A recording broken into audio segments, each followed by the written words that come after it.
yang paling sering dipanggil Kardut. Yang paling banyak dibilang out. Pokoknya kalau gue sama Niko yang siaran pasti bakalan banyak komen out. Tapi nggak apa-apa.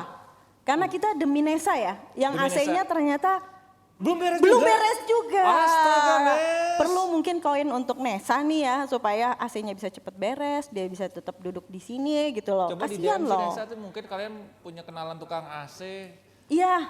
Coba kalau misalnya kena tukang AC bisa buat Nesa ya. Iya. Nah kayak kemarin nih kita opening, kita kan tukeran ya Nik ya. Iya, jadi mungkin paham ya hari ini kalau yang, tadi kan udah ada disclaimer kita bicara yang suka-suka.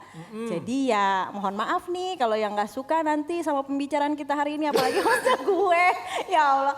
Jadi emang Mardel gak bisa saudara-saudara, terus Dias juga lagi absen. Vaniko masih terngiang-ngiang sama siaran Debdagri dapat host cantik tadi Niko, luar biasa. Panji nggak mau jadi host lagi ya, mau jadi pandit ya dia ya? Oh iya, jago.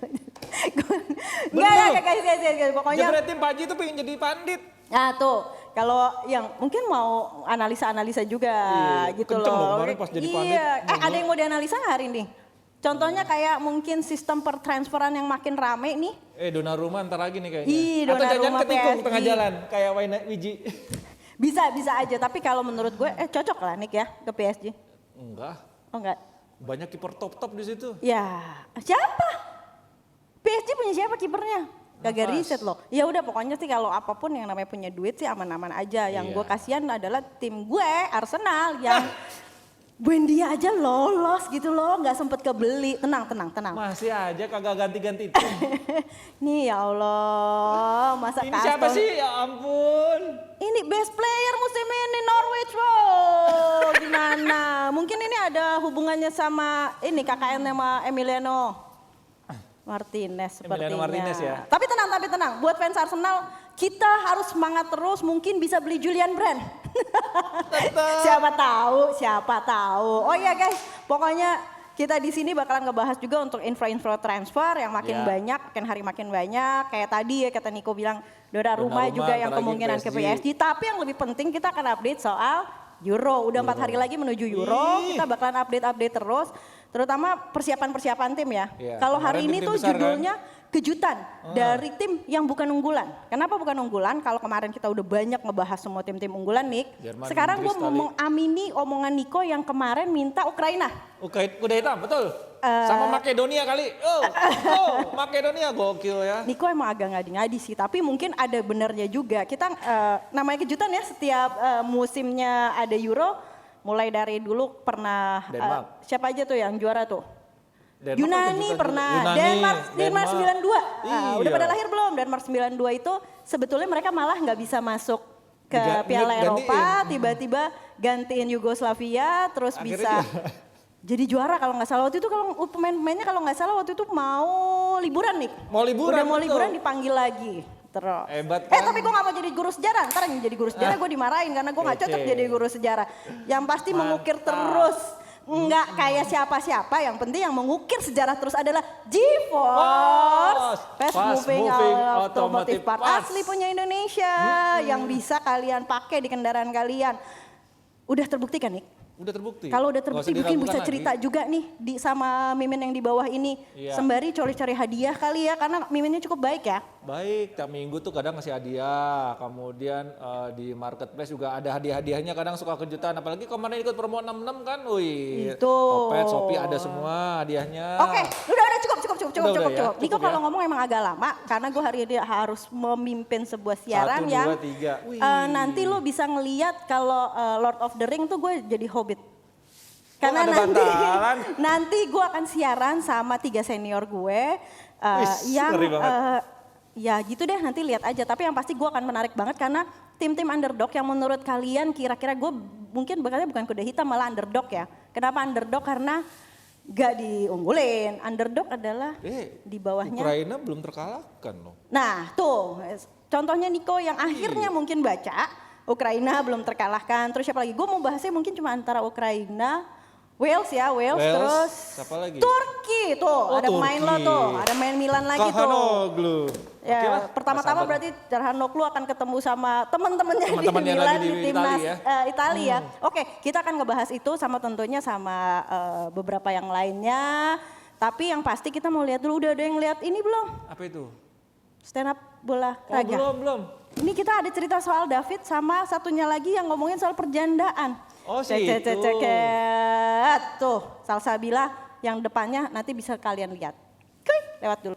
Ternyata dia ditipu. Tayangnya di loket.com. Kau tahu Bang Palen? Itu namanya karma. Itu yang abang lakukan selama ini sama kami.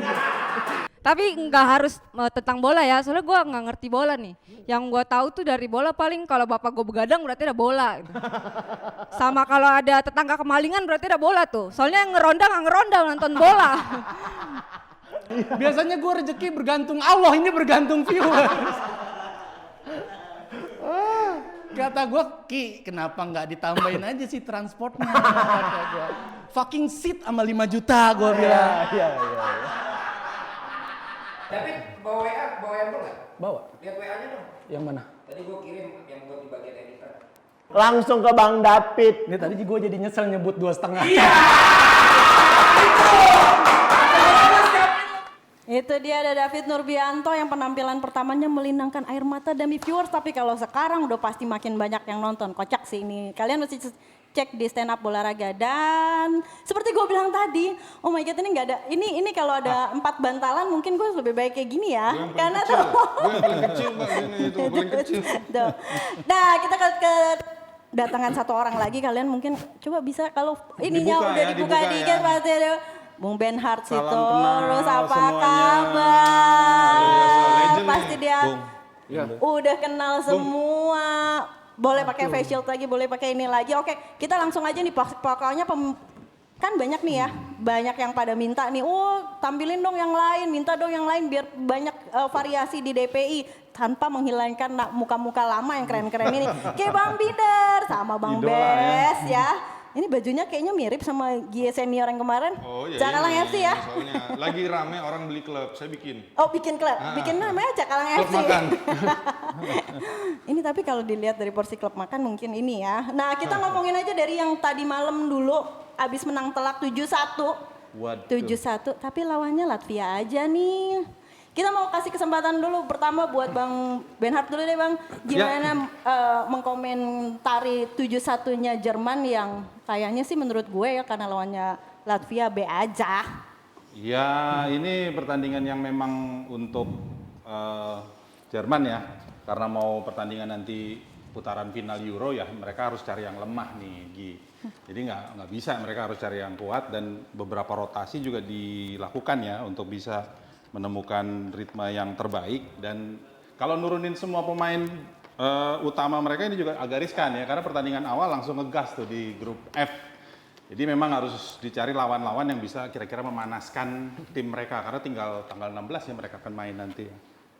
Oke, 10 pertandingan terakhir termasuk kemarin 11 berarti dia 5 kali menang ya dengan sistem yang kayak gini. Dan di sini kita bisa lihat ya, kemarin mereka menang 7-1, nggak bisa kita bilang itu lawannya karena lawannya Latvia. Karena menurut gua a win is a win dan sangat bagus banget buat membangun momentum. Dan kita tahu di grup nerakanya ini dia langsung ketemu sama Prancis. Jadi nggak mungkin dia lawan tim yang kira-kira selevel dengan Prancis, terus mereka istilahnya seri atau kalah, malah jadi nggak semangat. Nah mereka cari lawan yang nggak lolos Euro, tetapi punya kualitas. Kan Latvia ini satu grup sama Belanda di kualifikasi Piala Dunia. Betul. Mereka berhasil menyulitkan Belanda walaupun akhirnya kalah dan mengalahkan Turki. Nah, which is mungkin ini dia ngambil sebuah jalan tengah nih, kira-kira ada lawan yang kira-kira mereka bisa kalahkan dan mereka nyoba formasi baru. Mereka pakai 3-4-3 ya, ala-ala Chelsea ya, dengan Kai Havertz di situ dan di belakang ada Matthias Ginter dari Borussia Mönchengladbach dan di tengah masih muka-muka lama dan masih ada Mats Hummels juga. Oke, sebelum kita masuk ke formasi 3-4-3 ala-ala low-nya ini nanti kita Bang Binder dulu ngelihat kemenangan 7-1 ini. Buat pengaruhnya, karena kan Jerman kita tahu sendiri beberapa kali juga sempat anjlok-anjlok yang termasuk pas lawan Spanyol, beberapa juga hasilnya sempat. Menurut gue ini hasil yang kecil sih. Seharusnya bisa 12-15-1. Iya, kalau dia main full tim. Oke. Tapi kan sekarang menjelang Euro dia perlu eksperimen. Oke. Dia perlu melakukan perubahan di line up. Dia perlu coba pemain-pemain lain yang belum tentu akan menjadi pemain inti. Oke. Jadi maka itu menangnya 7-1. Tapi menurut gua kalau semua full tim dia main dan mereka main serius, anggap aja ini adalah pertandingan penyisian grup di Euro. Oke. Mungkin bisa lebih dari itu dia menang. Karena kita tahu Latvia ini kan bukan tim yang perkembangan sepak bolanya mungkin sebaik Islandia, ya kan, yang sudah naik. Let's say Swedia, Denmark saja perlahan-lahan sekarang mereka sudah mulai improve walaupun kehilangan pemain-pemain mereka yang generasi lalu, tapi kan mereka sekarang lebih baik. Tapi Latvia kan stuck di sana terus. Oke. Jadi ini menurut gua hasil yang biasa aja. Oke, ini jawaban yang beragam ya. Kalau dari tadi Bang Bes itu bilang sesuatu yang cukup diperluin. Tadi Bang Menhard juga bilang kalau ini kita harus pemanasan cepat. Sementara Itu Bang dia, Binder iya. juga bilang biasa aja. Cuma gue menarik dengan sistem 3-4-3-nya versi low tadi ya.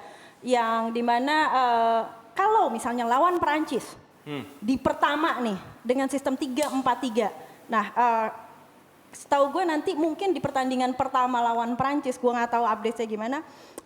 Goretzka mungkin kemungkinan besar belum main. Ya, Untuk di lini tetapi tengah, tapi kan lini tengahnya Jerman ini bertaburan Numpuk, bintang, numpuk banget, Ya. kece banget. Apalagi Toni Kroos sudah juga sembuh dan kelihatan kan perannya dia bisa mengatur lini serangnya juga oke. Terus gue juga ngelihat lini depannya oke. Nah, pertanyaanku pertama dulu soal masalah peran seseorang yang bisa dijadiin gelandang, tapi juga bisa jadi back nih. Untuk lawan Prancis, kita ngomongin soal Joshua Kimmich dulu. Menurut kalian, di mana dia seharusnya berada untuk tepat, apalagi ngelawan Prancis nih? menurut gue ya si Joshua Kimmich ini posisi naturalnya adalah bek kanan, tetapi dengan formasi 3-4-3, 4 pemain di tengah itu bermain di tengah. Jadi menurut gua si Jerman dia pengen mencoba cari cara baru bagaimana meredam Perancis yang kita tahu lini tengahnya itu sangat superstars, ada N'Golo Kante, Pogba, tanpa melupakan Antoine Griezmann yang juga sering masuk ke dalam. Betul. Nah di sini di timnas Jerman ini adalah formasi baru yang bagi ini formasi baru, tetapi di klub ya Chelsea pakai itu, Atalanta pakai itu. Kita tahu ada Ruben Gosens di situ ya, salah satu pemain terbaik di Serie A untuk posisinya. Dan Joshua Kimmich kembali lagi dia ke posisi awalnya ketika dia muda. Ya, dia jadi bek kanan, istilahnya wing kanan, dan di tengah tanpa hadirnya seorang Leon Goretzka masih ada di situ Toni Kroos dan Ilkay Gundogan. Dan menurut saya ini sangat stabil karena mereka ingin sangat rapat sekali di tengah dan mengincar serangan balik. Tetapi jangan salah, formasi 3 bek ini dia punya kelemahan, yaitu bola diagonal yang bisa dimanfaatkan oleh kecepatan sayap-sayapnya Prancis. Bang Menhard gimana Nah. Bang soal peran Kimmich ini? Ini pertandingan yang cukup krusial ya, pertandingan awal. Makanya mereka tadi ya, lawan Latvia coba merotasi. Tapi kalau melihat tadi ya, kalau dibilang Goretzka, gue kurang setuju sih. Kayaknya dia memang disiapkan untuk main di starter nanti. Makanya dia tidak diturunkan di pertandingan ini. Nah kalau berbicara Joshua Kimmich di kanan, tadi Bang Bes juga bilang ya dia nature-nya memang di situ. Tapi kelebihannya dari seorang Joshua Kimmich, dia juga punya keberanian untuk penetrasi ke tengah. Karena satu-satunya pemain yang saat ini mengganti Philipp Lahm dengan karakter yang kira-kira sama ya, ketika kita berbicara juara dunia 2014, ya nature-nya yaitu si Joshua Kimmich yang bisa dia masuk dan punya naluri, memang dia bisa memperkuat di lini tengah. Jadi bukan cuma pekerja di sayap, bukan cuma bermain di flank, tapi dia juga bisa bantu di lini tengah. Jadi memang peran dia multifungsi di situ. Jadi untuk bersaing, karena Prancis tadi sama-sama bagus dan juga kuat di tengah. Oke, Bang Minder lanjut. Berarti kalau misalnya tadi formasinya kalian tetap setuju dengan 3 back dulu, jadi bukan 4 ya, bukan formasi dari 4 back. Berarti Kimmich ini bisa bekerja ibaratnya membantu serangan juga dari tengah sembari nanti ke belakang. Menurut Bang Minder gimana Bang? Menurut gua mau 3 back, 4 back, 5 back. Tapi persoalan Jerman nanti bakal ada di lini depan. Siapa yang jadi target man dia? Karena ini sekarang menjadi masalah bagi mereka. Biasanya di sebuah turnamen mereka punya target man yang mereka andalkan. Mulai dari Klose, Bierhoff sebelumnya. Ya kan, sekarang oke lah ada Muller. Ya sebelumnya ada Podolski juga yang bermain kan. Oke lah bisa diandalkan dia sebagai pencetak gol bagi Jerman. Tapi ini akan menjadi persoalan nih goal getter.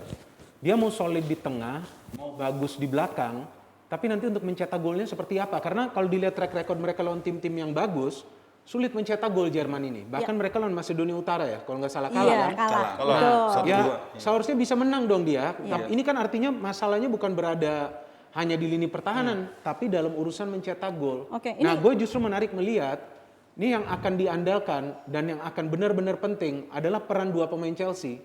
Havertz dan juga Werner. Menarik. Jangan-jangan mereka di Chelsea-nya gak main bagus, nanti di Euro meledak. Nah, bisa jadi. Iya. Di Euro tahu-tahu mereka nih diremehkan, ternyata mereka, karena ini sepertinya kan strateginya false nine. Siapa nih yang target man gak ada?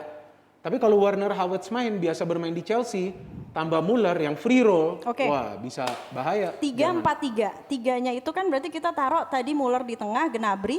Satunya lagi nih. Kayak Havertz. Havertz lah. Kalian maunya Havertz di awal. Karena kadang-kadang formasi 3-4-3 itu sebenarnya kayak misalnya Manchester City, dia mulai start dengan 4, tetapi ketika mereka in possession, satu fullback ini naik ke tengah, jadi akhirnya sisa 3 di belakang. Jadi sebenarnya formasi ini nggak baku, dia melihat nanti keadaan lawan di lapangan bagaimana beradaptasinya. Khususnya untuk 3 yang di depan, kan Muller, Bung Binder tadi udah buka, bahwa ini adalah false nine.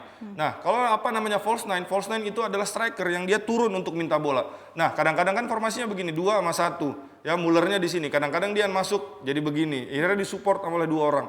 Nah, yang menjadi pertanyaan, siapa nanti yang bakal jadi false nine ini? Apakah masih tetap Muller atau mengambil resiko Werner yang di Chelsea? Havertz juga pernah. Havertz juga di Chelsea Gimana luar biasa. Bang Renat?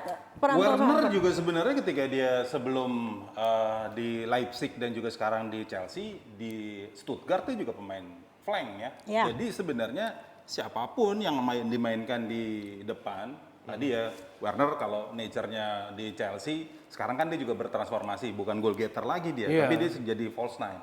Nah, dengan 2 pemainan sayap ini, nampaknya ini bisa dimainkan untuk alternatif lah. Makanya yang dipanggil sama sama Jerman kali ini hanya 3 yang benar-benar nature striker ya. Nah, kalau kita lihat gambar ini, bagi kita balik sedikit ke Joshua Kimmich, ya, dia mengambil nomor punggung nomor 6, which is ini bukan nomor punggung seorang bek kanan atau sayap.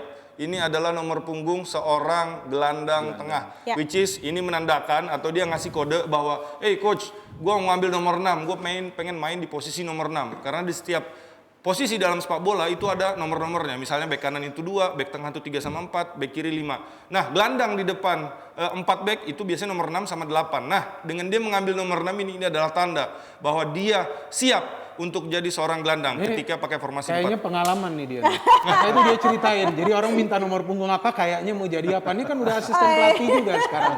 Tapi ngomongin Havertz sama Werner aja. Iya, ini kelihatannya pengalaman nih. Ada pengalamannya. Balik lagi tadi sebelum kita ngomongin, kalau Kimmich sudah banyak ya kita bahas. Dia adalah salah satu pemain yang penting, kita setuju semuanya. Tapi ada 2 nama tadi, balik lagi ke Kai sama si Timo Werner.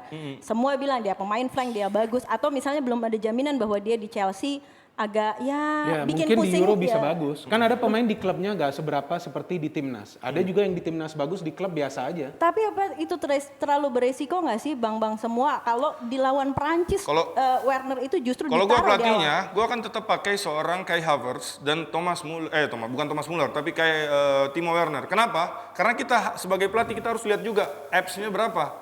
Berapa kali dia appearance di klub, berapa kali dia appearance di Champions League. Ya, mungkin ada sisi lain bahwa mereka lelah atau dia lelah. Tetapi ini balik lagi experience ya. Kita nggak mungkin pakai pemain yang belum pernah punya pengalaman di klub maupun di negara. Terus tiba-tiba dia main di turnamen besar. Nah, ini yang sangat gawat. Dengan dimainkannya Kai Havertz dan dengan dimainkannya si Timo Werner, ini membuktikan bahwa dia butuh pemain yang punya experience, yang udah istilahnya nggak perlu lagi dijelaskan terlalu ribet soal strategi, tetapi dia udah punya pemahaman sendiri. Bang Benhart apa setuju juga? Kalau gue ngelihat justru psikologisnya Kai Havertz dia baru aja juara Champions League. Jadi winning mentality dia udah dapet. Itu dia. Nah, untuk menjaga ritme itu, rasanya memang ini tepat nih dimainin oleh Jerman, kiri dan kanan, dan Serge Gnabry itu memang ya 2 tahun lalu kan dia membuktikan tuh bareng Munchen. Jadi ini momentum yang tepat, makanya harus jadi starter. Dari mana dulu Gnabry bang? Enggak. Maka itu gue sempat berpikir juga. Iya. Tapi kan itu untuk kita ngomongin soal Kai. Tapi kalau ngomongin soal Werner, berapa kali dia cukup bisa memusingkan tim sendiri maksudnya, karena beberapa kali dengan upaya-upaya dia yang di depan gawang, dan kita tahu sendiri kualitasnya. Masih perlukah dia ditaruh di lawan Prancis? Closing statement dari kalian. soal Timo Werner, perlukah ditaruh di awal main atau jangan-jangan kita kasih dulu nih, lo bisa mencoba yang lain. Mungkin nyoba Kevin Volland. Kasihan lo, dia terus selalu dipanggil di Kevin mana-mana. Volland adalah, Gila, dia menarik. maksudnya ini loh, gila dari 2014 kan dia dipanggil. Coba berapa kali dia main? Karena Coba Bagi hitung. udah buka pembicaraan soal Kevin Volland. Padahal gue bercanda. Ini adalah satu-satunya striker nomor 9, pure number 9 wall striker buat pantul-pantul yang dibawa oleh Jerman. Ya, selebihnya adalah striker-striker yang cocok buat bermain dua striker, cocok pemain yang main ke belakang. Nah, di sini apakah seorang Timo Werner layak untuk starting lawan Prancis? Jawaban gua adalah tidak. Kenapa? Karena di pertandingan persahabatan yang dimenang 7-1 ini udah kelihatan dua pemain yang sudah sempat dicoret oleh Joachim Löw dipanggil kembali karena pasti kebutuhan tim akan dua pemain ini sangat penting. Dia adalah Mats Hummels yang feeling gue dia bakal main inti, dan yang satu ada lagi Müller yang dianggap sudah habis, terus dianggap yang nggak usah dipanggil lagi, kita mau panggil darah muda, tetapi ujung-ujungnya dipanggil. Pelatih akhirnya ya udah dia berdamai dengan masa lalu, dia panggil lagi dua orang ini dan dua orang ini pasti starter. Ya, Timo iya. Werner cadangan. Ya iyalah, orang dia berdamai, abis ini juga dia nggak bakalan ngelatih lagi, ya kan? Kualat dia sama pemain itu. Gimana Bang Bernhard? Setuju? Kalau ngelihat persiapan pertandingan terakhir ya, kalau gue ngelihat justru lagi-lagi winning mentality dia ada. Terus juga fungsinya Timo Werner kan bukan striker lagi gitu. Dan kalau dilihat juga memang tadi ada benernya juga Bang Bas bilang. Memang Thomas Müller itu kembali setelah absen begitu lama, kita lihat kan banyak banget assist dan juga gol yang diciptakan. Jadi ini memang nanti akan melihat kalau gue ngelihatnya justru nanti akan persiapan di hari-hari terakhir. Latihan-latihan terakhir apakah bisa Timo Werner atau Thomas Müller, tapi yang pasti dia tidak akan bermain berbarengan. Tidak akan main berbarengan. Setuju. Secara lo pribadi, lo lebih setuju mana? Lebih setuju Timo Werner kalau gue. Jadi memang ngegas di awal, nampaknya nggak langsung di awal karena ini lawan Prancis. Oke. Jadi harus hati-hati. Oke, Bang Bernhard lebih suka Timo Werner kebanding seniornya. Kalau misalnya Bang Binder gimana Bang? Ngelihat Müller ini sosok yang secara gue nggak ngelihat dia turunnya di mana sih, apalagi di Munchen dengan konsistensinya. Menurut lu sorry ya Bang Bernhard, kita gak setuju di sini. Gak apa-apa dong. Kalau gue tetap milih Müller. Kalau lu gimana Bang? Iya. Müller memang pengalaman, tapi lawan Prancis resiko. Menurut gua mainin dia. Memang dia berpengalaman. Jerman perlu pemain-pemain yang bertenaga lawan Prancis. Karena Prancis mau ada pemain yang tua juga lagi perform semua di level klub. Pasti mau Benzema. Enggak, Benzema, ya kan Benzema sekarang sudah main. Terus di tengah dia ada Kante. Nah dia perlu fighter untuk lawan Kante sama siapa, ada banyak kan pemain-pemain dia di tengah, pilihan dia. Nah jadi menurut gua kalau mau mainin Müller beresiko. Kalau soal Werner, gua lebih pilih Gnabry. Karena Gnabry ini pemainnya skillful banget dan dia jarang kehilangan bola. Werner ini yang dikhawatirkan speed bagus, tapi untuk kontrol-kontrol bola, untuk nahan bola, dia gak sebaik Gnabry. Ya tentu kita tahu bahwa ini pertandingan pembuka ini akan sangat penting bukan hanya untuk Jerman, tapi juga Prancis. Ini gak boleh kalah nih salah satu tim ini. Kalau salah satu menang, dia bisa masuk. Jadi yang dipentingkan pertama bagaimana gak kemasukan gol dulu menurut gua kedua tim ini. Oke. Menurut gua terakhir si Müller julukannya di Jerman adalah Raumdeuter atau dia adalah orang yang interpreter of space. Jadi dia punya skillnya dia bukan shooting, bukan passing, bukan heading, tetapi dia bisa ada di momen yang tepat, di waktu yang tepat. Nah, di Bundesliga aja musim ini dia udah mencetak assist, bukan gol ya, bagi assist 25 assist, which is rekor di Bundesliga. Dan gua rasa dia dipanggil ke timnas Jerman bukan buat jadi goal getter, tetapi buat menjadi seorang assist man di situ, buat dua striker yang akan mendukung dia, Kai Havertz dan Gnabry. Masih ada Leroy Sané juga Iya, di situ. Leroy Sané juga banyak banget bertabur bintang, tapi yang pasti kayaknya timnas Jerman belum akan memberikan tahta ke siapapun buat kiper karena Jerman sangat butuh Neuer di prampiran kemarin ke 100 ya. 100 pas. Ini hampir tidak ada ruang buat kiper lain kan, kasihan loh Leno, gue tuh Ter Stegen sedih. kenapa Ter Stegen? Ter Stegen nggak dipanggil? Cedera dia. Karena cedera. Menurut kalian penampilan Neuer ini yang waktu itu dia sempat cedera, yang kita pikir dia udah habis masanya, tapi ternyata ini salah satu ala-ala Ribeiro-nya ya Bang? Coba tanya Gitu, fansnya dulu, Bert Leno, bisa nggak menggoyang tahta? Gimana menurut kalian tentang posisi Müller lagi itu gara-gara Müller mulu, tentang posisi Neuer yang hampir pasti kayaknya dia susah nih ala-ala dulu mungkin ya kayak kiper-kiper Oliver Kahn. atau kalau di timnas Spanyol nunggu Iker Casillas ya gitu digantiin kayak Tapi jangan salah susah bagi banget. Oliver Kahn di akhir-akhir masa karirnya tahun 2006 ya Bung, mungkin masih ingat Bung Binder kan siaran. itu digeser sama seorang Jens Lehmann ya, kiper mana tuh? Iya, Arsenal lagi ya.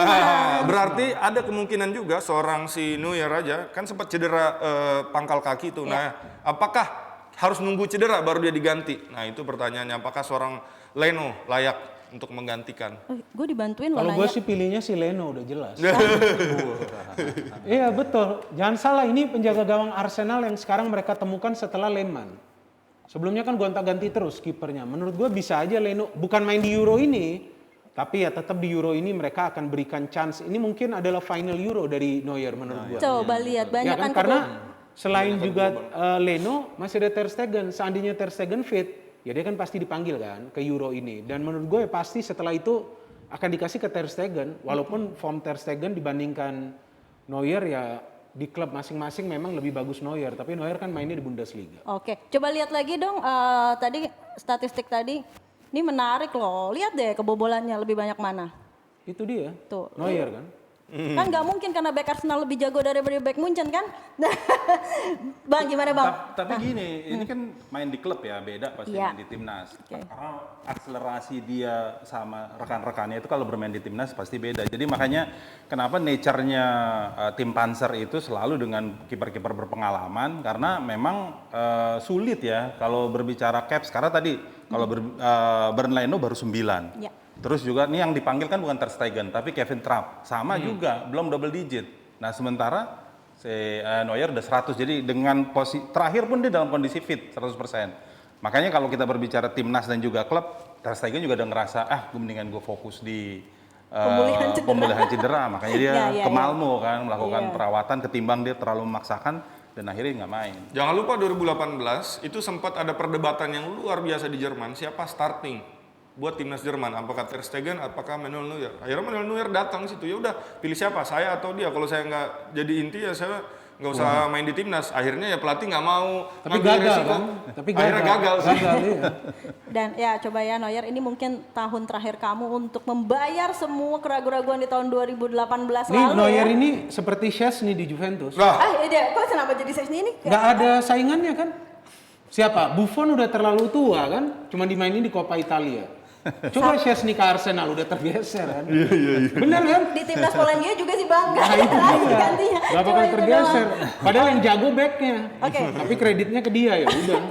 Coba ya, ini menariknya lagi kalau ngomongin grup paling neraka. Kalau kemarin kita sempat nih sama Bang Bes, ada yang bilang Jerman itu kayaknya untuk di peringkat 3 dari posisi di grup aja udah syukur. Kalau menurut Bang Binder sama Bang Menard, Jerman bisa ada di posisi berapa sih? Untuk nanti perkiraan. Iya. Kalau menurut gue Jerman ini kan tim turnamen. Yes. Justru dia suka sekarang dia tidak diunggulkan. Maksudnya Joachim Löw menurut gue pasti akan suka. Oke, tim gue gak diunggulkan. Jadi gak ada ekspektasi besar. Seperti di 2018 ekspektasinya ayo lolos lagi. Banyak pemain-pemain muda. Werner main kan 2018 kan? Main turun dia. Jadi ada banyak pemain-pemain muda. Ternyata mereka gak bisa lolos dari grup. Sekarang kan gak diunggulkan. Bukan gak diunggulkan tapi bukan paling teratas. Paling teratas Prancis, kedua Inggris loh kayaknya. Ya, jadi dia adalah nomor kesekian. Menurut gue ini justru keuntungan bagi mereka. Mereka akan bermain lepas ya. Kita mau gagal pun nggak masalah karena kita melihat ke depan ini kan generasi baru nih. Banyak pemain-pemain muda yang sebelumnya gagal di Piala Dunia. Menurut gue lolos grup sih lolos grup, tapi nggak tahu apakah runner up atau juara grup. Karena yang musuh sulit dia ini hanya Prancis, Portugal kan cuman Cristiano Ronaldo. Kalau Bruno cetaknya kan penalti. Oh iya dong, Bruno Fernandes kalau mau gol kan siapa? Dari mana? Dari penalti. Lihat berapa banyak gol dia. Terus siapa satu lagi apa? Tim satu lagi apa? Hongaria. Gue nggak tahu juga siapa pemainnya. Ya serius, Hongaria ini kan masuk. Oke lah, dia menjadi underdog. Tapi gue lihat bahwa musuh dia utama ini hanya Prancis dan rekor dia lawan Prancis kayaknya lumayan bagus loh dia. Jerman lebih sering menang lawan Prancis kalau ketemu, bener kan? Betul. Apalagi Jerman lawan Portugal, ya udah sering banget dari Euro sebelumnya Jerman ketemu Portugal. Ronaldo seakan nggak bisa memecah kebuntuan di situ. Dan setuju banget dengan apa yang dibilang Bung Binder karena Jerman ini tim turnamen baru 2018 saja dia gagal. Sebelum itu minimal dia semifinal. Tapi kan Portugal juga menuju ke tim turnamen setelah 2 kali berturut-turut menang gitu loh. Enggak, yang agak menipu memang pas kekalahan di pertandingan ketiga kualifikasi Piala Dunia 2022 ya. Mereka kalah dari Makedonia Utara. Itu yang sedikit menipu. Nah, di situ memang langsung turun tuh dia. Di bursa titik-titik gitu ya. Itu yang langsung turun gitu. Dia nggak lagi diunggulkan karena kekalahan itu. Tapi itu agak menipu. Jadi kalau melihat pengalaman dia tadi ya bermain di turnamen-turnamen, termasuk juga kalau kita berbicara Joachim Low ya sangat sukses ketika di turnamen-turnamen besar, minimal semifinal. Rasanya memang kalau kita berbicara cuma di grup F, akan mudah mereka bisa lewati. 2008 Euro mereka bisa masuk sampai ke final, siapa yang nyangka? Sebelumnya Piala Dunia 2002, benar-benar gue gak menyangka loh dia bisa masuk sampai final, ketemu Brazil itu. Masih kecil gue 2002. Ini aku juga masih kecil. Masa sih pada kecil semua? Iya, kecil-kecil bisa buat anak kecil. Nggak boleh ngomong gitu deh, Cio. By the way, ini mirip-mirip ya sama bursanya Papi Ropan. Jadi jangan main Jerman. Justru yang menjagokan Italia harus hati-hati kan. Nah, Italia itu sudah jauhkan dengan Coach Justin. Jadi tahu sendiri kan gimana nasib kalian. By the way, gimana soal Prancis? Gue nanya sedikit aja walaupun ini out of the line ya. Sorry, Dar, boleh dong. Satu, soal Prancis mumpung ada Ben Mehmet nih. Kaptennya Hugo Lloris ya kan? Iya. Itu dari mana? Dari London ya Spurs ya? Hubungannya apa, Bang? Hubungannya adalah Leno juga dari London. iya dari London Arsenal. Tapi kalau ngeliat Prancis, Mendy di Prancis, Mendy di Senegal. iya. Perancis udah deal loh. Kalau Siapa tahu melihat- bisa beli pemain. Prancis memang agak sedikit diunggulkan ya, tapi itu mentally yang memang harus dibuktikan. Dan kalau kita lihat keberanian dari Didier Deschamps ya untuk mengawinkan dan memanggil Benzema dan juga Olivier Giroud, dia membuktikan bahwa dia punya karisma di situ, dan PR-nya seorang Didier Deschamps kan tinggal trofi Euro untuk level dia sebagai pelatih. Jadi ini memang kalau berbicara unggulan, ya gue nggak bisa mengelak juga dia menjadi unggulan utama. Unggulan lah dia. Ya unggulan utama di grup F. Didier Deschamps ya 2 turnamen terakhir kita bisa bilang berhasil walaupun gagal ya Om di Euro 2016, tapi hampir-hampir ya. Dan dengan adanya Benzema ini ya pelatih mau nggak mau dia melawan federasi kan yang nge-ban dia bertahun-tahun karena kasus dia dengan Valbuena waktu itu. Dan kebetulan ini berarti membuktikan bahwa seorang Didier Deschamps dia berani melawan egonya dan bilang ke mungkin ketum federasinya, dia bilang, "Bos, gue butuh pemain ini kalau mau juara Euro, kasih atau enggak, lu angkat atau enggak bandnya, kalau enggak kita enggak juara loh." Karena ketika Piala Dunia kita nggak bisa bilang mereka nggak butuh Benzema, mereka Olivier Giroud main terus di semua pertandingan tetapi 0 gol, tetapi tim menang kan efektif. Nah tapi sekarang zaman udah berubah, mereka udah tahu nih Prancis nggak cuma bisa mengandalkan seorang Benzema, mereka juga butuh goal getter dari tengah. Makanya seorang Karim Benzema dengan statistik yang luar biasa dan trofi yang dia punya layak buat dipanggil lagi. Tunggu, nggak ada trofinya. Maaf, Tapi satu Musim ini nggak ada. Dia udah kebanyakan trofi dia. Udah gak cukup lemarinya kan udah pandemi, mungkin renovasi tuh stadion. Tapi anyway, kalau menurut pengalaman gua, tim manapun yang menjadi unggulan pertama di Euro itu gak juara. Biasanya Euro ya, Euro. Gue gak berbicara Piala Dunia, Euro. Ya kan siapa yang nyangka siapa itu Denmark bisa menjadi juara 92. Gue nonton itu semua live match. Jerman ya? Ada Jerman yang menjadi unggulannya. Padahal kan sebelumnya udah juara bagus. Pemain-pemain generasi emas dia masih main. Terus setelah itu 96. Orang unggulin Inggris karena main di Inggris. Ternyata dia gagal. Jerman yang jadi juara.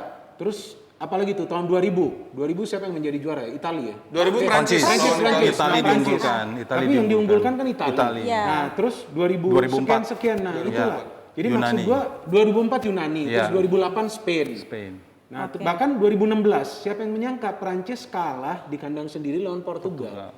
Nah, jadi ini semua ini kejutan nih kalau Euro ini. Jadi kalah lawan Portugal dan yang golin bukan Ronaldo, Eder, somehow pemain mana itu ya kan. Jadi ya, semua yang udah bela Prancis tahu kan kesaktiannya Bang Binder. Gue goosebumps loh nih sekarang ya. Coba yang di papan tulis sudah nulis Prancis, coba masih bisa dirubah-rubah kok. Anyway, siapapun juga yang ini Jerman yang bilang itu ada di posisi 3, nanti kita bisa lihat aja kalian siapa yang mau bela Jerman silahkan. Abis ini kita juga mau balik lagi sama, tadi Bang Binder udah nyongkel-nyongkel sedikit soal Denmark. Kita mau bahas nih, apa sih yang disebut sama underdog, tapi kita mau lihat dulu yang satu ini, nostal bola lagi bareng sama yang pernah mungkin jajan juga di Palmerah, geng Palmerah. Ada Abang jadi Oktav yang cerita soal pengalamannya di Euro. Ini anak muka Asia, kampung gitu, tapi ngocol gitu. Pasti dia nempel gitu. Bos, lu kesana mau lihat lu kerja apa enggak kerja ini atau cuma jalan-jalan doang? Tapi yang utama adalah setiap hari ikut gitu. Sampai dia Asam uratnya Asam uratnya kumat. Jadi dia ngikut Iya. jalan gitu, tapi tetap pengen ngikut gitu. Jadi jalannya gimana? Jalan. Aduh. Itu bola itu hanya satu satu akreditasi. Ketika saya berhubungan baik dengan orang-orang UEFA-nya, kita bisa dapat 2. Iya, betul. Yang resmi ya. Iya. Harapnya Buffon tuh ya selain mungkin gua aja merasa ada kedekatan sama dia karena pernah paling tidak 3 kali wawancara khusus sama dia. Dan bukan soal wawancara khusus, Yud. Lu pernah ke rumah Buffon. Itu yang paling penting. Siapa orang Indonesia yang pernah ke rumah Buffon dan diterima dengan baik oleh Buffon? Hanya Yudi Okta. Bang Menard pernah liputan Euro nggak sih? Belum. Oh belum. Belum. Belum juga. Oke, mungkin nanti kita bisa jalan-jalan aja ya ke sana ya. Mudah-mudahan. Kalau udah nggak ada pandemi, pengen jalan-jalan ke Euro. Tapi yang pasti kalau di Jebret Media ada banyak berita setiap hari dan DPI bakalan Sabtu Minggu juga tayang rencananya. Jadi siap-siap ya para pandit ya. Kita harus menghimpun kekuatan pandit makin banyak karena Enggak, kita ini bakalan sorry, mau- gue pengen tanya dulu itu kenapa gak punya IG? Kan ini udah zamannya digital. Nggak mau. Iya kaget juga. Harus ada yang ada dong. Bang, kalau aku siaran tuh banyak yang ngebully, aku takut, nanti takut salah kemarin. Itu benar loh, yang pas Manchester City aja pertanyaanku benar gimana kalau ternyata plan A-nya nggak jalan. Iya. Nggak dijawab sama Justin sama Hanif. Ternyata benar kejadian kan? Nggak tahu, gua anak tuyul. Nah, ya kita mau bahas lagi nih yang tadi sempat dikilik-kilik sama Bang Binder sedikit soal kejadian di tahun 92 itu tetap ada Denmark, terus ada beberapa tim unggulan, bahkan Yunani sekalipun bisa menang untuk Piala Eropa, jadi adalah yang disebut namanya tim underdog. Rumania juga beberapa tahun lalu sempat kan ya ngalamin fase di mana mereka quote and quote jago gitu. Mungkin kalau 2016 Wales kali ya bisa kita bilang sebagai yang Iya, debutan cukup soalnya. ya debutan dan mengejutkan gitu Mengejutkan. karena bisa ini. Tahun ini kita dari Jebret Media coba merangkum ada 4 tim yang menurut kita ini benar nggak ya bisa underdog yang bisa berbuat sesuatu lah. Ada Turki, ada tadi yang disebut Bang Binder juga kita lihat Denmark, terus ada Wales lagi kita masukin, kenapa juga gue masukin Wales ya? Terus sama Ukraina. Ukraina ini Coach Seva. Coach Seva yang ternyata bajunya lagi bermasalah, ternyata lambang bajunya itu lagi bermasalah karena Peta ya? Peta itu negara. negara dan Rusia itu kan komplain ya, Rusia komplain dengan emblem yang di sebelah sini, tapi ternyata UEFA bilang nggak apa-apa. Emang ini kayaknya urusan politik tipis-tipis nih kalau di Eropa, tapi kita nggak ngomongin itu, kita akan ngomongin dulu sama tim-tim yang kita sebut underdog. Turki itu ada kesukaannya Niko mungkin nih, akan Çalhanoğlu, terus ada Burak Yılmaz, Caglar Soyuncu, Ojan Kabak.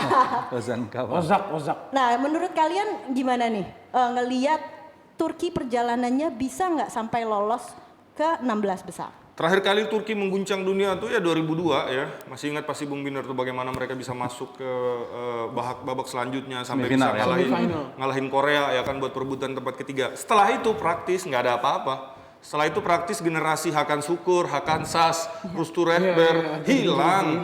Ya, akhirnya mereka Terus berbenah. kipernya tuh siapa juga tuh lupa gue. Rustu Rekber. Rustu Rekber. Barcelona. Itu Piala Dunia pertama yang gue nonton pakai akal ya kan anak kecil. Dan menurut gue setelah itu hilang generasi dan Turki ini mirip-mirip Indonesia Bung menurut saya karena mereka animonya sangat tinggi, fanatismenya sangat tinggi. Ketika pemain itu main bagus, tim itu main bagus, dipuji setinggi-tinggi langit. Ketika mereka kalah benar-benar dibenamkan sampai ke tanah. Mirip-mirip lah dengan di Indonesia. Akhirnya pressure-nya itu malah jadi dukungan itu malah jadi pressure yang luar biasa. Nah ini yang menurut gua Turki yang mulai beberapa tahun terakhir ini menurunkan pressure-nya kepada tim nasional. Enjoy aja, pemain-pemainnya nggak main di Galatasaray, Benfica dan bukan Benfica, Fenerbahce. Akhirnya dikeluarkan semua, Merih Demiral dia di Juve, Hakan Çalhanoğlu dia di Milan ya kan, dan di Leicester City juga ada Soyuncu di situ. Nah di sini yang menurut gue menjadi kekuatannya Turki, mereka ingin mengembalikan kejayaan masa lalu dan bukan sekedar isapan jempol karena pemainnya main di luar negeri semua, tetapi benar-benar dapat dukungan dari federasinya, nggak sekedar fanatisme, tetapi ada pembangunan usia muda, infrastruktur. Nggak gampang loh Bung, bisa main ke luar negeri, Eropa, tiba-tiba pemainnya diekspor, berarti pondasinya pemain usia mudanya bagus. Di situ. Ini kalau lo bilang mirip-mirip sama timnas kita, berarti di sini pembangunan usia mudanya gimana Bang? Belum, menurut saya belum. Masih proses perbaikan. Kita nggak boleh bilang jelek, karena kalau kita menjudge jelek, akhirnya nanti nggak semangat ya stakeholder. Paling nggak kita bilangnya belum. Paling nggak ya. kita bisa berkaca sama apa yang diniat Turki gitu kan? Yes, karena gitu. Turki dia mau berbenah, dia lihat salah satu kelemahan terbesar dari sepak bola Turki adalah pembinaan usia muda. Bagaimana mencetak pemain yang siap Karena main generasi ke setelah Eropa. generasi itu lama muncul kembali kan? Lama banget. Cukup Ingat lama. banget 2002 itu kan, apalagi kita sama backgroundnya kan, si negara Turki, Islam, Indonesia Islam. Akhirnya pendukung sepak bola yang biasa aja dia dukung Turki ya kan. Nah sekarang balik lagi, Turki muncul lagi, akhirnya favorit salah satu di Indonesia ya Turki, salah satu favorit. Bang Benhard Ditambah Turki, Bang. juga tadi Bang Bos sudah bilang ya, memang memori terbaiknya memang 2002. Nah pelatihnya itu siapa? Inilah pelatih dia yang sekarang, Şenol Güneş. Dan kalau melihat di grup A, apalagi kan kick off di awal lawan Italia langsung. Jadi bermain di Olimpico, ini pertaruhan justru beban ada pada Italia. Turki nothing tulus. Dan kita juga tentu ingat ini kan Pan European Euro 2020.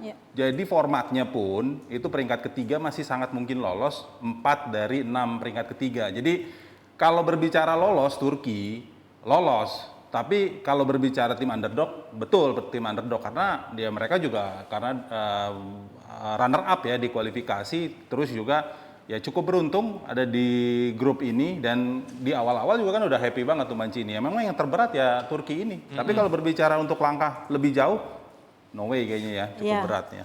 Gimana Bang Binder? Gue daripada Wales ya gue milih Turki karena Wales it's all about Gareth Bale kan. Iya mereka hanya mendewakan Gareth Bale. Padahal Gareth Bale tuh jadi pemain top itu di mana? Iya.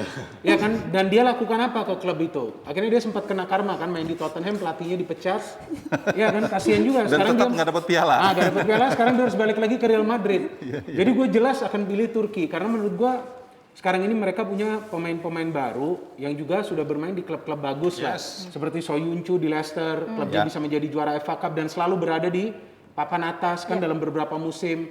Hakan, terus kalau nggak salah ada pemain veteran dia nih, striker nih, lupa nih siapa nih. Burak Yilmaz. Burak. Nah, itu dia Yilmaz. itu oke lah, bisa dimanfaatkan lah. Karena kan sebagian besar kan adalah pemain-pemain muda. Dan yang paling penting adalah pelatih, karena ini pelatih sudah tahu seluk-beluknya. Dan ini pelatih kalau nggak salah Euro tahun 2000 juga ya, lupa saya. Iya, 2000. Betul ya, tahun 2000 juga kan lumayan tuh Turki tuh. Tapi mereka itu baru start mereka kan. Jadi ya gue kira bahwa di grup yang ada Italia, ada Swiss, ada Wales, after Italia ya Turki punya chance yang lebih besar untuk lolos. Oke, dua statement dari saya. Yang pertama adalah Turki, kita jangan lupa itu bukan hanya soal Euro juga, tetapi di kualifikasi Piala Dunia berhasil mengalahkan timnya Coach Justin 4-2, Bung. Belanda. Ya, kaget kita ya Belanda dengan skor 4-2 luar biasa. Tapi setelah itu mereka seri lawan Latvia. Nah, ini kan performa tim yang naik turun ini biasanya bahaya. Nah, terus di grupnya Italia ini dari tadi bahasnya Wales ya. Punya kelebihan karena Gareth Bale segala macam. Gareth Bale aja, siapa lagi pemain Wales? Karena menurut saya di situ ada satu tim yang bisa menggagalkan ambisi Wales dan Turki buat bisa lolos ke babak selanjutnya karena dia punya pengalaman. Switzerland. Ya, di Switzerland ada kita tahu tim yang keras. Brazil tiap kali ketemu Switzerland bisa menang, tetapi ya harus dibayar dengan Neymar cedera lah, siapa cedera. Nah, ini adalah tim keras kepala yang bisa mengambil poin dari Italia tentunya. Grup A Bang Benhard. Ya. Cukup diuntungkan tadi yang seperti gue bilang karena begitu drawing di Bukares kan Mancini langsung tersenyum-senyum ya karena selain juga semua pertandingan Italia dimainkan di Olimpico, lawan-lawannya head to head memang cukup lemah dan Italia ini 10 pertandingan sapu bersih mereka, nggak seri nggak kalah. Mancini pelatih bagus, nggak kebobolan ya, ditambah nggak kebobolan. Ini yang memang buktinya buat Italia ya karena. Dan ini juga pelatih pertama Italia nggak mementingkan pertahanan. Dia maunya Italia main nyerang seperti seperti di level klub. Ya kan itu yang membuat City juga nggak bisa perform konsisten karena dia terlalu mengorbankan pertahanan. Jadi dia inginnya nyerang. Akhirnya kan City kan hanya one season itu kan dia bagus. Setelah itu kan drop bener-bener. Tapi ya untuk timnas oke lah, Mancini juga pernah bermain untuk timnas juga kan. Goodbye kata Menurut Nacho. saya juga di dalam sepak bola itu ada dua, ada namanya proaktif dan reaktif. Sepak bola proaktif dan sepak bola reaktif. Di mana Italia biasanya Bung ya, negatif football, catenaccio, gimana caranya bermain dengan segala cara supaya bisa menang. Istilahnya agak sedikit kasar dan kotor dan keras. Ya kan, tapi sekarang semua ditinggalkan karena sekarang sepak bola modern, kita bermain proaktif, kita nggak nunggu diserang, tetapi kita yang ngambil inisiatif, kita pegang bola, kita serang. Nah, ini yang coba dibawa oleh Mancini ke timnas Italia. Bermain dengan formasi bukan 3-5-2 atau 4-4-2 andalan Italia pada masa lalu, dia pakai 4-3-3. Bagaimana ada triangle pass, bagaimana sekarang di Italia ada namanya squadra corta. Itu adalah julukan untuk strategi yang dimiliki oleh Mancini. Itu bagaimana tim itu bisa bermain sependek mungkin di dalam lapangan, sekompak mungkin. Nah, ini menjadi keunggulan menurut saya karena di Liga Italia juga kan Barella, Verratti dari Prancis itu kan kecil, Jorginho udah biasa dia main kompak kecil seperti itu. Ini yang jadi kekuatan Italia. Nggak diunggulkan sama rumah taruhan, tetapi diunggulkan oleh fans. Oke. Emang ya, tadi kan kita mau ngomongin soal tim-tim underdog, udah dibilangin Turki, udah dibilangin Ukraina, tetap aja kalau bahas Italia langsung semuanya menggunakan Inggris, silakan banget. Inggris juga kan bilangin underdog. Banyak yang bilang Inggris underdog. Aduh, ada baru masuk loh Ben White. Kalau Inggris itu mungkin tim bukan underdog, bukan tim unggulan, tapi celebrity team. Karena apapun yang terjadi pasti langsung jadi media sekarang kan udah berubah. kan. Sekarang ada pemain dari klub-klub yang papan tengah, papan bawah. Oke. Jadi udah berubah. Update sedikit guys sebelumnya kalau tadi lo bilang Turki itu tadi pernah kalahin Belanda kan? Nah Belanda nih ada update, Van de Beek nggak bisa ikut karena cedera ya. Ternyata ngapain juga dia ikut? Nah tapi ya kan? pertanyaannya gini, ada gunanya? Gimana? Iya Bung ya, ngapain juga dia ikut? Di klub cadangan, di timnas cadangan juga lah ngapain? Enggak, yang pertanyaan gue bukan soal itu, pertanyaan gue bagaimana dia cedera. Dia mainnya berapa banyak, di pertandingan mana dia cedera, apa di latihan? Nah gue gak tahu karena ini kan update nih. Iya update banget. Nah gue gak tahu di mana ini dia cedera, kecuali dia seperti Bruno Fernandes, seperti Rashford yang mainnya udah puluhan game. Ini gue lihat main aja palingan sebagai pemain pengganti, ya kan?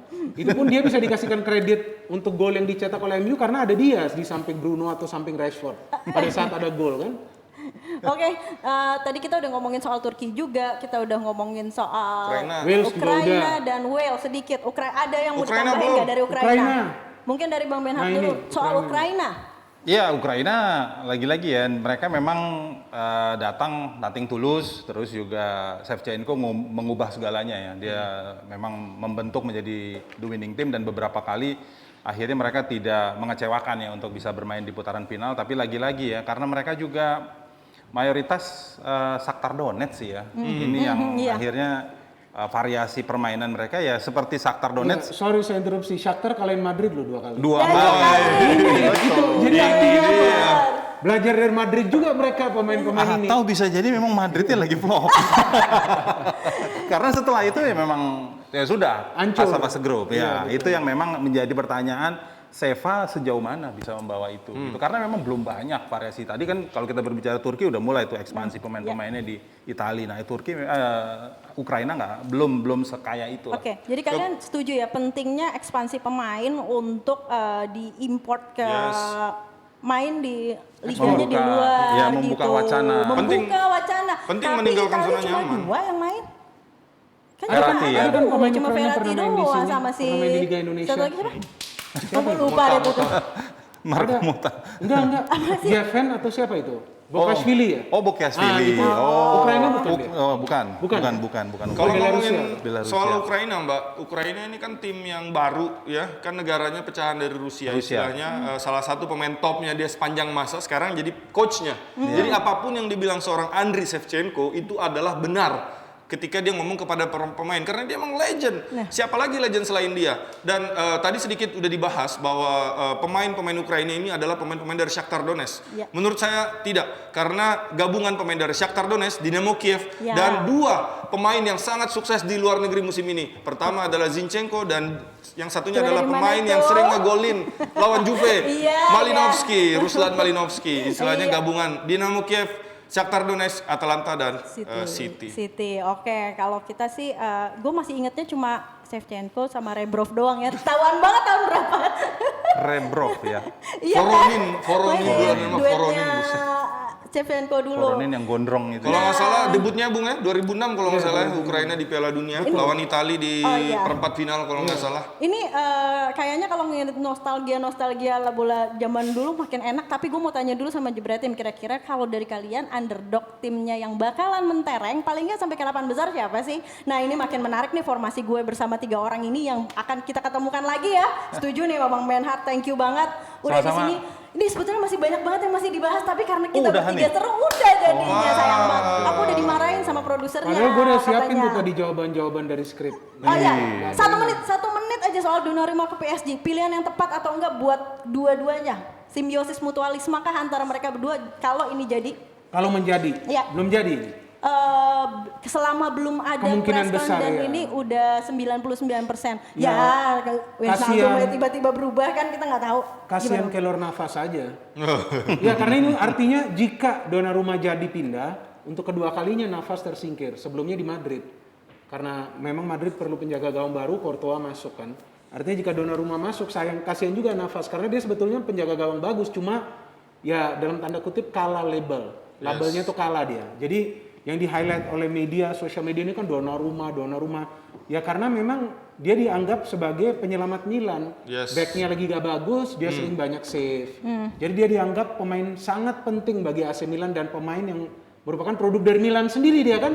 Dari usia yang muda nih, mirip seperti Buffon. Betul kan, Buffon juga dari usia muda. Nama panggilan juga sama. Ya cuman gue bingung aja PSG kalau mau dia, karena menurut gue ya PSG sudah mendapatkan Wijnaldum yang dia perlu. Penjaga gawang sih udah bagus dia. Bang Benhart, soal Donnarumma. Ya yang pasti sepak bola bukan puzzle ya. Copot pasang. Nah Donnarumma tuh harus bisa kuat di situ. Jadi kalau berbicara anatomi tubuh nih, sekarang PSG udah kepala semua. Jadi bukan kepala, badan, kaki dan telapak kaki. Ini yang cukup berat. Nah, Donnarumma harus bisa keluar dari situ. Kalau enggak, dia akan berputar-putar hanya berada di tim kaya tapi minim prestasi. Minim prestasi di level Eropa. Betul. Oke, 2 dari saya buat Donnarumma. Yang pertama adalah AC Milan auto main di Europa League musim depan karena Donnarumma adalah salah satu pemain terbaiknya dan Bung Binder tadi udah bilang. Terus yang kedua adalah Donnarumma semestinya pilih Juventus karena Juventus kan dia punya DNA Italia. Kenapa dia gak ke Juventus? Sudah. Ini kayaknya cukup, nanti kita akan terusin kenapa Donnarumma nggak pilih ke Juventus segala macam bareng juga sama Bang Benhart yang ternyata seru juga. Harusnya ke Juve. Kita bakalan ngundang lagi ya Bang, aman. Bang Binder thank you banget. Bang Bes juga aman. Guys jangan lupa ya jawab pertanyaan yang tadi. Sampai ketemu besok di DPI. Dah. Kamu itu gimana? Ya, saya jawab. Kamu lihat 3-2 bilang tua. Bagaimana saya? Bagaimana pemain lain di Eropa? Ronaldo misalnya, Suarez.